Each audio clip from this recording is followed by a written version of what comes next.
Thriftiques, this is Dan. How may I help you? Vinyl records. Well, I have about 10,000 of them. Our hours are from 10 in the morning till 8 o'clock at night. Seven days a week.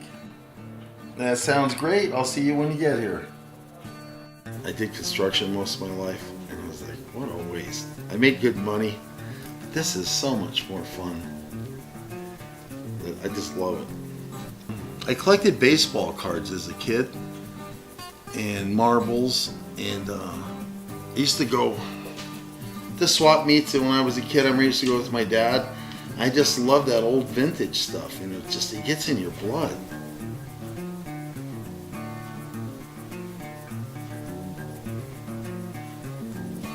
Yesterday, a guy came in, he pulled out of a dumpster, right? All this stuff, boxes.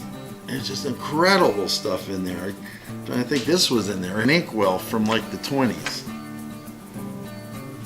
We let things go out all the time, which I don't feel bad about as long as we make money, because it brings people coming back too. It's good business, because those people, when they do that, it's kind of like Central City winning the jackpot. Then they come back the next day, looking for those treasures. So that's kind of a good thing. A guy he came up here with these drill bits. They were humongous. I can't remember the name of them. But he brought them. He goes, "How much you want for these?" And I saw them. I knew they were something special. And he goes, I said, "Well, I don't know. I have to research." He goes, "Well, what do you want?" He said, "I'll give you 15 a piece." I said, "But I know those are worth a lot of money." I said, "How about 40 a piece?"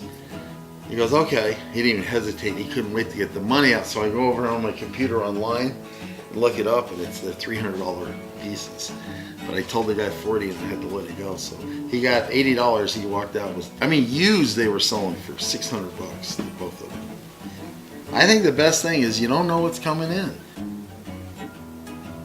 About 6 months ago, someone brought in a railroad lantern. They wanted $40, and I was thinking, I don't know, man, it's a lot of money.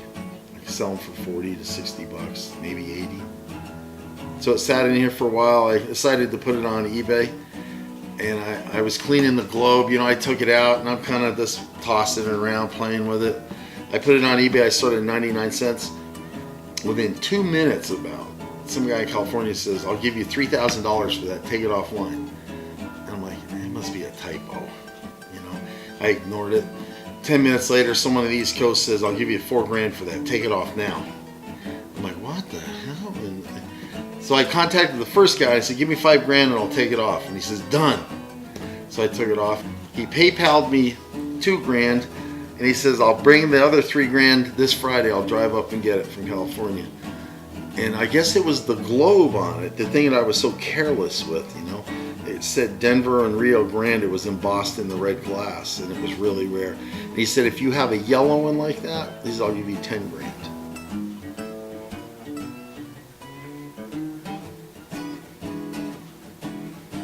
Next door, they recycle paper, so some 90-year-old lady threw her scrapbooks away.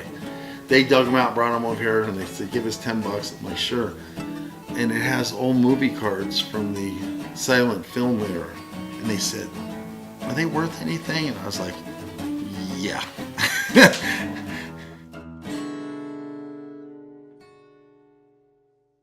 World War I, World War II, Civil War stuff, it's just fascinating to me. My dad was in World War II. And now it's such a historic thing, and those guys are dying off every day, like 1,000 of them a day. And I've had some come in here, some of those old guys, and they walked in the military booth, and one guy started crying. A lot of the young people don't care.